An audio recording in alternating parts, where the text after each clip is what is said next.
विद्यार्थियों, आपका चौथी कक्षा के ई लर्निंग हिंदी कक्षा में स्वागत है। मैं आपकी हिंदी अध्यापिका हूं और आज मैं रिमझिम 4 का पहला पाठ, जिसका शीर्षक है मन के भोले भाले बादल, कविता का पुनः अभ्यास कराऊंगी। ठीक है बच्चों, तो आप सभी को ये कविता कंठस्थ याद हो चुकी होगी। तो आइए देखते हैं फिर से इस कविता को। और इस कविता के कवि है कल्पनाथ सिंह। ठीक है, पहले हम इस कविता का वाचन करते हैं। ठीक है। झब्बर झब्बर बालों वाले, गुब्बारे से गालों वाले, लगे दौड़ने आसमान में, झूम झूम कर काले बादल।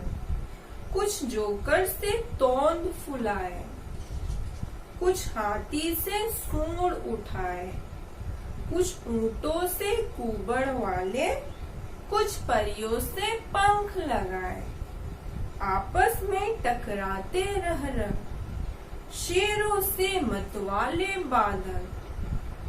कुछ तो लगते हैं तूफानी, कुछ रह करते शैतानी, कुछ अपने थैलों से चुपके, झर झर झर बरसाते पानी। नहीं किसी की सुनते कुछ भी, ढोलक ढोल बजाते बादल। रह कर छत पर आ जाते, फिर चुपके ऊपर उड़ जाते। कभी कभी जिद्दी बन करके, बाढ़ नदी नालों में लाते। फिर भी लगते बहुत भले हैं, मन के भोले भाले बादल। ठीक है, ये आपकी कविता। तो बच्चों, अब इस कविता के हम लोग अर्थ को समझेंगे। और इस कविता में बादल के कार्य को दिखाया गया है। ठीक है, बादल क्या क्या करता है और उसके आकार कैसे कैसे होते हैं, वो किस प्रकार अपने आकार को बदलता रहता है। और अभी मौसम भी कैसा है, बारिशों का मौसम है। तो आप लोग आसमान में बादल देख सकते हो। कुछ बादल क्या होते हैं, काले, तो कुछ बादल सफेद होते हैं। ठीक है, तो आइए देखते हैं क्या है कविता का अर्थ। झब्बर झब्बर बालों वाले, गुब्बारे से गालों वाले। झब्बर का अर्थ है घुंघराले। कुछ बादल कैसे हैं, घुंघराले बालों वाले हैं।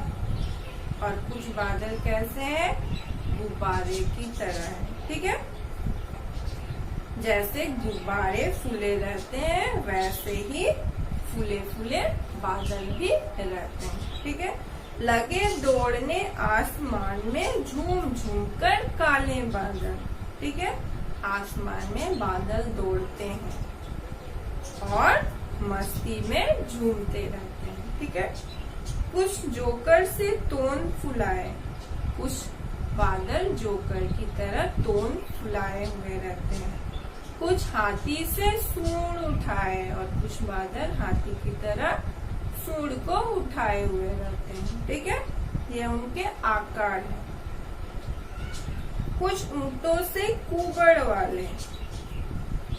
ऊंट का ऊपरी हिस्सा कैसा होता है, कुबड़। उस तरह बादल भी कैसे होते हैं, ऊंटों की तरह कुबड़ किए हुए आकार में होते हैं। कुछ परियों से पंख लगाए, और कुछ बादल ऐसे लगते हैं जैसे परियों के पंख होते हैं, उसी प्रकार बादलों के भी पंख लग गए हैं। ठीक है, आपस में टकराते रह और ये बादल एक दूसरे से टकराते हैं।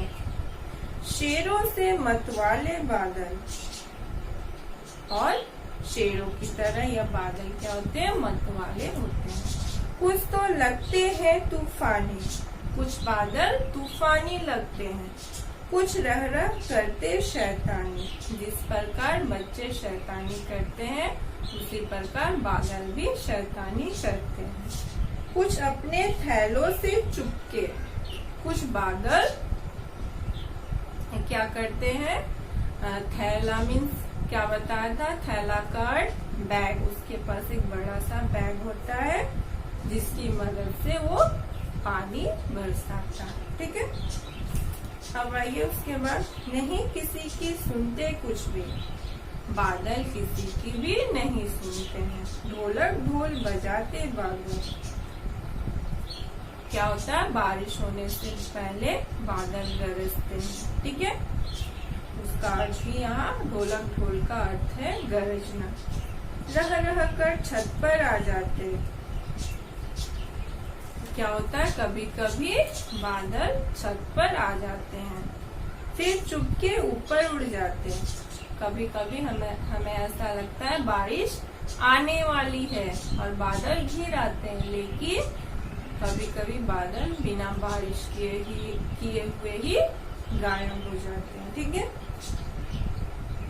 कभी कभी जिद्दी बनकर के, कभी कभी क्या होता है, बारिश जिद क्या करते हैं, बादल जिद पर आ जाते हैं और बाढ़ नदी नालों में लाते, इतनी बारिश करते हैं कि बाढ़ नदी नालों में क्या आ जाते हैं, बाढ़ आ जाते हैं। नदी और नालों में पानी भरने के कारण बाढ़ आ जाती है। ठीक है बच्चों, फिर भी लगते बहुत भले हैं, फिर भी हमें बादल बहुत ही अच्छे लगते हैं, मन के भोले भाले बादल, क्योंकि बादल मन के भोले भाले होते हैं, इसीलिए हमें अच्छे लगते हैं। ठीक है बच्चों, आज के लिए यहीं तक, धन्यवाद।